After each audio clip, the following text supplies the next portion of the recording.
Well, hello guys, it's Adam here once again. I'm back. I've been out for a little while. I think my last video was like on December 18th, I believe, was when I did the Colts Patriots prediction, and then actually I did a YouTube short after the Colts beat the Cardinals, but I haven't done a sit down video in a long time, so I feel like it's time to get back to this stuff. I've kind of missed it a little bit, but just been a little busy with all the Christmas holidays, and then my birthday was also 3 days after Christmas, and then it was New Year's. So I mean, it was just a really busy time, but now I'm back, and I'm back to doing these videos again. So today we're going to preview Kentucky versus Georgia tomorrow, men's basketball. I've not been able to talk about men's basketball since the Notre Dame loss, I don't think I've talked about Kentucky basketball since after that Notre Dame loss, because I previewed them against North Carolina. They look great in all those games, and then they come to LSU Tuesday night, they score 60 points and they lose Wheeler. And you know, my opinion on that LSU game is just, you know what, who cares? It's one loss in conference play. It's still early January. Now, again, I'm not going to be one of the, I know a lot of UK fans are frustrated with that loss, and I am too. Believe me, I was getting mad watching us not score and watching us score 2 points in 10 minutes. That right there is not how you're going to win games on the road, especially in the league we play in. I mean, everybody's good now in this Southeastern Conference all of a sudden.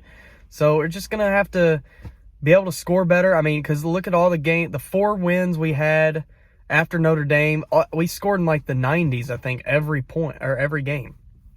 And this time we scored only 60 points. So I think when we score 60 points, we lose. But every time we score over that, we win. Every time we're in the 70s or 80s, we'll end up winning the game. But Kentucky just had no offense, and part of that was because Wheeler got hurt in the beginning. But again, I still thought, but just look at it this way. The circumstances were no Wheeler. Even Ty was cramping, and he didn't even play well, even before he started cramping. Sheboy didn't really play well either. Toppin was our only offense, and yet we only lost that game by 5 points. Considering all that had happened to us in that game, we only lost by 5 points to LSU, who's supposed to be, top 20 good. That just tells me that LSU's not even very good. And I don't think, I watched LSU play against us, and I'm like, they're not that good. If they were really good, they'd beat this Kentucky team right now by 30. Because we were banged up.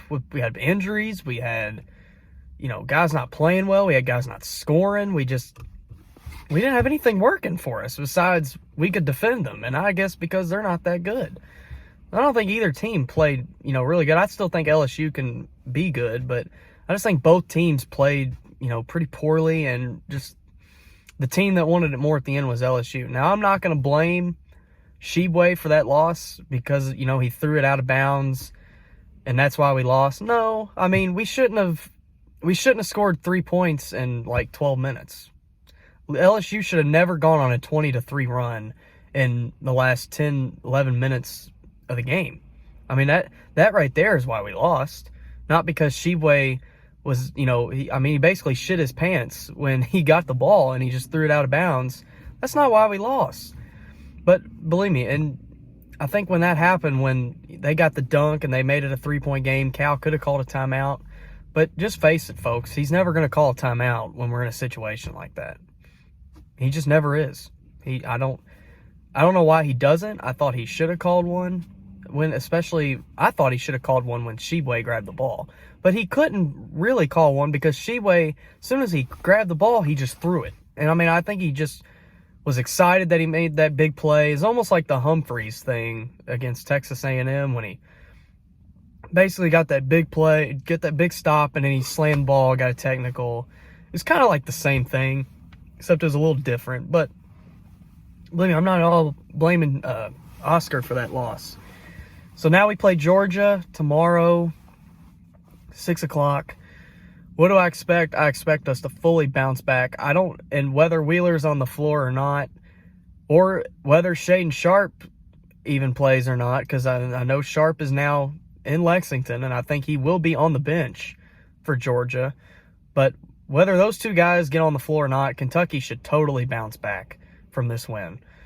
You know, one of the other things that Grady did not perform well at LSU. I mean, yeah, he was hot in the second half. So was Mintz. I'll give Mintz credit. He played well against LSU. But if we got our guys making shots, if we got Mintz making shots, we got Grady making shots, you know, we got Oscar getting rebounds, we got Ty making the 15-footers that he makes, and even he can shoot threes too. So if we got those guys clicking well on offense, then this team is not going to be beat.